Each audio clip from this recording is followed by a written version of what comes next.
Quanto de dividendos vai pagar o Banco do Brasil e o Bradesco ainda em 2022? Nós vamos atualizar os dividendos com as premissas atuais e vamos dar uma olhada no case do Banco ABC, que é um case simplesmente fantástico, e vamos entender por que mesmo subindo tanto ele ainda continua barato. E eu vou lembrar novamente para vocês focar-se aí no case dos investimentos que vocês fazem e não serem levados muito pelo momento aí das narrativas ou mesmo momentos políticos, beleza? Então deixa o like nesse vídeo, considere também se inscrever no canal, tá? Ativando o sino sempre.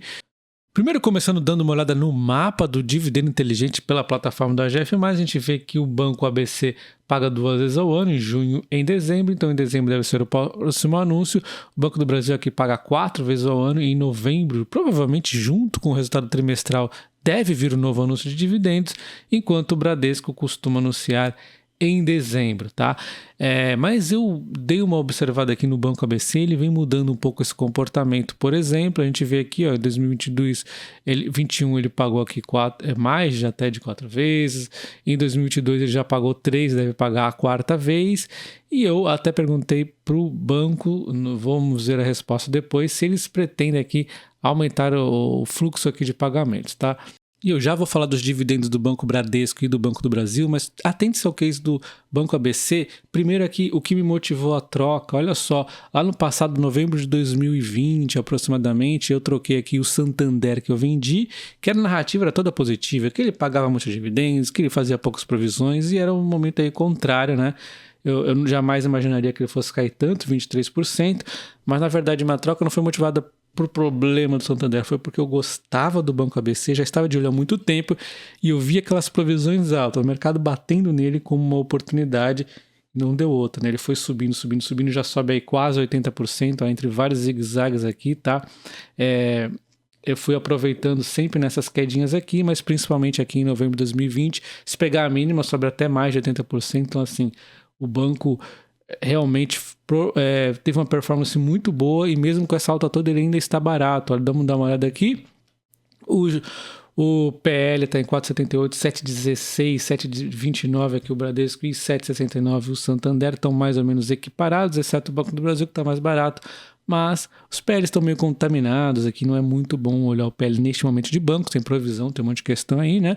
Mas olha só o PVP, 0,74 o Banco do Brasil, 1,11 o Bradesco ou o Banco ABC, ele subiu mais de 80% se você pegar o fundo, e ele está com PL de 1, PVP de 1, é absurdo, né? Então, 1,03 aqui o Santander. Então o Banco ABC ainda continua barato. Por que depois de tanta alta ele está com esse PVP de 1? Porque ele consegue bons resultados. Olha o patrimônio dele subindo pra caramba, né? Então o patrimônio foi subindo e olha o que aconteceu em 2020. Provisões muito altas, a despesa subiu, o lucro caiu, o mercado bateu como se não fosse algo momentâneo, era algo momentâneo, né? Então não tinha o menor sentido. E aí eu aproveitei para entrar aqui e aí não deu outra, né? O resultado não poderia dar outra coisa se não fosse isso, né? E aí eu lembro para vocês, quem não é recomendação, mas quem gosta do Santander, por exemplo, o mercado está batendo muito no Santander, está batendo um pouco no Bradesco também. Será que não é exatamente a hora aí, se você gosta do case, se você está realmente antenado nesse case para o longo prazo? Porque é exatamente essa narrativa do mercado que às vezes eles pensam muito no curto prazo. Então olha só, o que o Banco ABC fez aí e contra o Santander quando a narrativa era ao contrário, né? E o Banco ABC mesmo com essa alta ele continua bom por causa dessa carteira de crédito expandida que não para de crescer. Em algum momento aqui ele viu que era necessário aumentar aqui a exposição no laranjinha, que é as corporações até 4 bilhões, tá? Então são um pouco menores aqui do que as verdes, que é acima de 4 bi. E aí ele foi conseguindo mais crescimento nesse sentido, né? E também começa a buscar aí as middles, né? Que também são as empresas aí até 300 milhões, se não me engano, tá? Então, ele consegue esse crescimento mais acelerado com maior range aí de empresas para ele estar fazendo esses empréstimos, né? E aí a gente vê então uma empresa que está focada, o Banco ABC, né, nos clientes, tá? Então ele quer aumentar a quantidade de clientes, expandir o número de clientes e volume de transações, quer aumentar a quantidade de produtos, né, aumentando os portfólios, então ele vai lá e oferece produtos específicos para a pessoa jurídica, ele entra aí na parte de seguros, produtos customizados, né, coisa que muitos bancos não conseguem. O Banco ABC, para você aí focado em empresas, ele consegue. Então, isso aqui eu fiquei tudo de olho, né? E os canais é a forma como ele vai também fazer, impulsionar esse crescimento aí que vem acontecendo demais, melhor do que eu estava imaginando. Esse é o melhor que a encomenda, né? Diga-se de passagem. Olha só, em um ano ele conseguiu aumentar 16 cidades. Ele tá, é como se fosse um vírus, né? Ele vai aqui, ó, expandindo. E isso é legal de você investir numa empresa menor, não estou recomendando, mas assim, ela tem muito mais para crescer, né? Olha o que ela pegou. Pegou quase nada. Você vê aqui Bahia, tá na Bahia, mas tem só um pouquinho. Pernambuco, olha lá. Quase nada. Ela tem muita coisa aqui para expandir, né? Lógico que quanto mais ela for expandindo dessa forma, dessa presença geográfica, mais ela vai conseguir pegar clientes de regiões aí mais distantes, né? Então a gente vê a base de clientes aumentando aqui significativamente, né? 8% em relação ao trimestre passado, 36% em relação ao ano passado. Então ela, assim, tá conseguindo fazer o que ela se predispôs a fazer. Ela tem uma base setorial muito diversificada, isso aqui nos dá uma certa segurança aí nessa exposição diferente, construção civil, energia, comércio, transporte financeiro, agronegócio. Então, super positivo isso aqui. A gente vê uma despesa para provisão, olha lá, quando eu estava entrando, ela estava mais ou menos na quina, no terceiro trimestre, então eu comprava ela ainda deu mais um terceiro trimestre de porrada aqui de provisão. Depois o que aconteceu? As inadimplências não aconteciam, ela simplesmente parou de fazer provisões altas, né? Então, assim, ela parou, não foi porque ela é irresponsável, porque realmente não está acontecendo. Olha as operações aqui com atraso de 90 dias. Não vem acontecendo muito, deu uma aumentadinha aqui nas menores, nas middle, né? Mas ainda assim está indo tranquilíssimo, né? Tá bem sob controle. Ela ainda por cima foca aqui nos empréstimos de qualidade. Então olha, o classificado entre D e H vem diminuindo pra caramba. Ela ficou atenta quando começou aí o negócio da pandemia, foi só diminuindo. Puxa, então não tenho o que dizer em relação a isso. O saldo no PDD, vamos dar uma olhada aqui que fica mais claro. Olha só o índice da cobertura aumentando pra caramba. Ela tá fazendo menos provisões e a cobertura está ficando maior ainda, né? Porque a inadimplência não está ocorrendo. Ela está fazendo muito bem aí a seleção de empresas, né? Por fim, a gente vê o banco aqui com a margem financeira gerencial aumentando aqui consideravelmente, a margem com os clientes aumentando, a margem a mercado aumentando, poucos bancos conseguem isso, e o PL remunerado ao CDI também aumentando. Então, um salto significativo aqui na evolução da margem aí nesse período todo do ano, no trimestre também, nos 9 meses também um salto de 40%. A gente vê a evolução com a margem dos clientes aqui, então, aumentando pelo volume médio. Você viu lá que ela falou que queria volume? Conseguiu. O spread ela está conseguindo, aí o mix de produto deu uma reduzidinha, ela está também tendo mais produtos aí, né? E a quantidade de dias aqui também acabou ajudando. Outros levando então a um crescimento aqui também na margem com o cliente, tá? E além disso ela tem outras linhas de produtos, né? Então a gente vê a receita com serviços, por exemplo, aumentando, né? Porque ela consegue aqui aumentar a performance sobre o banco de investimento e na corretagem aqui da tarifas, da corretagem de seguros, tá? Então ela já também falou que ia fortalecendo isso aqui e vem conseguindo. Então a gente vê as garantias estão aqui meio que estáveis, né, com algum declínio de vez em quando, mas está tranquilo. O banco de investimentos deu uma bela de uma fortalecida e a tarifa com seguros, isso aqui que eu já disse outras vezes, que a tendência é muito alta, né? Estava em 12 aqui, agora está em 22,7, que é uma linha bastante interessante aí. Eu gosto dos planos dela nisso. Ela falou que vai dar uma atençãozinha especial aqui, tá? Então, por tudo isso, a gente vê o banco ABC crescendo as cotações e ainda assim barato. Tudo isso que eu falei sobre o Banco ABC, você tem que refletir sobre o banco que você investe. Então, as narrativas contra o Bradesco não estão das mais favoráveis, do Santander muito menos, né? Então, o mercado está aí batendo nela. Se você gosta desses bancos, você deve entender o que pensar deles no longo prazo, tá? Falando aqui do Banco Bradesco, a gente tem, então, ele meio que caminhando aqui nesse suporte, tá? Onde ele bateu aqui algumas vezes no passado, e ele segurou dessa vez em 16,30, não é o menor preço, está um pouco longe dos 14,60, né? Mas não tanto assim também, e pouco mais perto dos 17,30, mas se você for ver, longe de outras cotações anteriores que ele já atingira. Então o Banco Bradesco ainda está barato. E agora falando do Banco do Brasil, ele estava de graça uns meses atrás, mas eu não vinha comprando ele, né, por conta exatamente de estar focando no Banco ABC, depois aí um pouquinho no Itaúsa, mais recentemente no Bradesco, e eu sempre estive de olho no risco político.